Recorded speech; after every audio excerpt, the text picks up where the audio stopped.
Assalamualaikum warahmatullahi wabarakatuh. Perkenalkan, nama saya Amir Salamin dari kelas 27E. Nah, kali ini saya akan membahas mengenai PSBB melanggar HAM. Nah, pertanyaan ini sering muncul di telinga kita di tengah-tengah wabah COVID-19 sekarang ini. Mengapa demikian? Karena mungkin banyaknya larangan-larangan sehingga pertanyaan-pertanyaan tersebut, apakah PSBB benar-benar melanggar HAM? Ya. Menurut Komisi Nasional Hak Asasi Manusia atau Komnas HAM Republik Indonesia, Sandrayati Moniaga menyebut penerapan pembatasan sosial berskala besar atau PSBB pada suatu daerah atau wilayah bukan merupakan suatu pelanggaran hak asasi manusia atau HAM negara terhadap rakyatnya. Pasalnya, PSBB adalah langkah negara menyelamatkan warganya dari ancaman penyakit yang bisa menyebabkan kematian. Menurutnya, ada hak warga negara yang tidak dapat dikurangi dan ada juga yang dapat dikurangi. Yang tidak dapat dikurangi itu misalnya hak hidup, hak untuk menjalankan agama, hak untuk tidak direndahkan martabatnya, misalnya hak tidak diperbudak.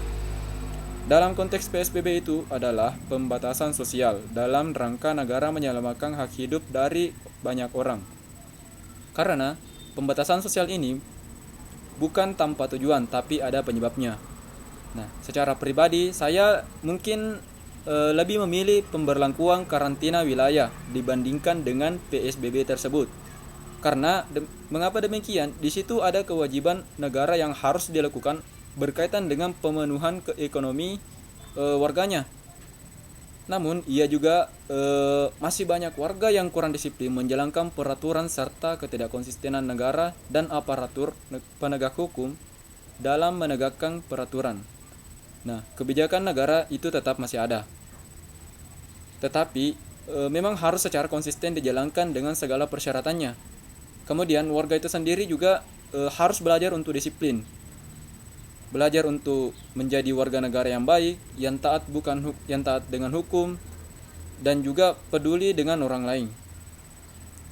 Hak asasi manusia atau HAM yang tergolong dalam non-derogable rights adalah HAM yang tidak bisa dikurangi pemenuhannya oleh negara dalam keadaan apapun dan kondisi apapun. Nah, adapun HAM yang tergolong non-derogable rights termaktub dalam konstitusi. Pada pasal 28I ayat 1 Undang-Undang Dasar Negara Kesatuan Republik Indonesia tahun 1945 menyatakan hak untuk hidup, hak untuk tidak disiksa, hak untuk kemerdekaan pikiran dan hati nurani, hak beragama, hak untuk tidak diperbudak, hak untuk diakui sebagai pribadi di hadapan hukum, dan hak untuk tidak dituntut atas dasar hukum yang berlaku surut adalah hak asasi manusia yang tidak dapat dikurangi dalam keadaan apapun.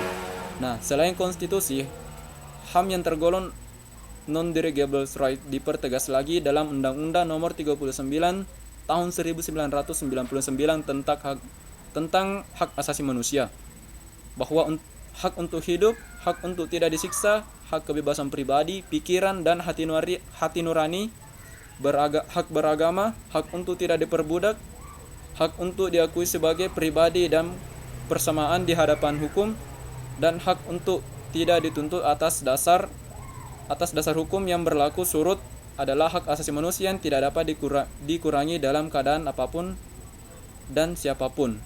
Tadi juga saya sudah sebutkan menurut Sandrayati Moniaga di awal tadi ya.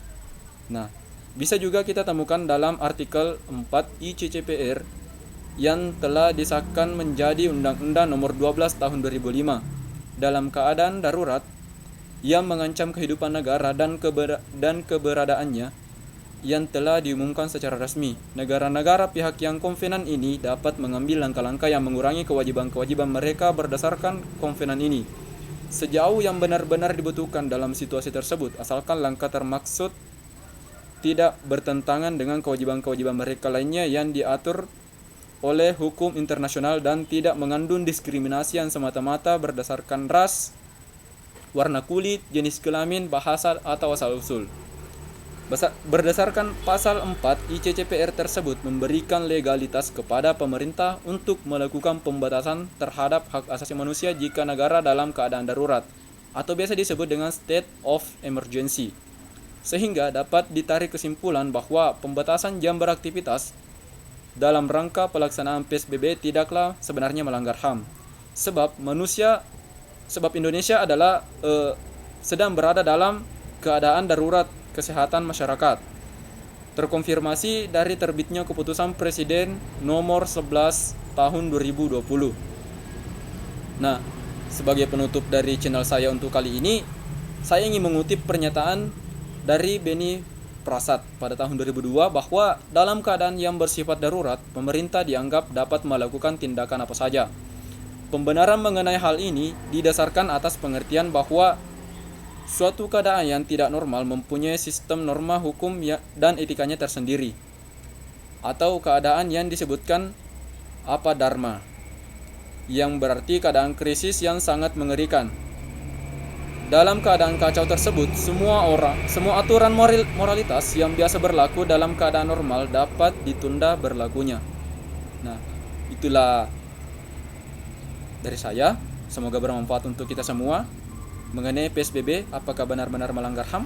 Dan itulah tadi tentang pasal-pasal yang sudah saya sampaikan yang tidak melanggar HAM. Oke, lebih dan kurangnya mohon dimaafkan. Assalamualaikum warahmatullahi wabarakatuh.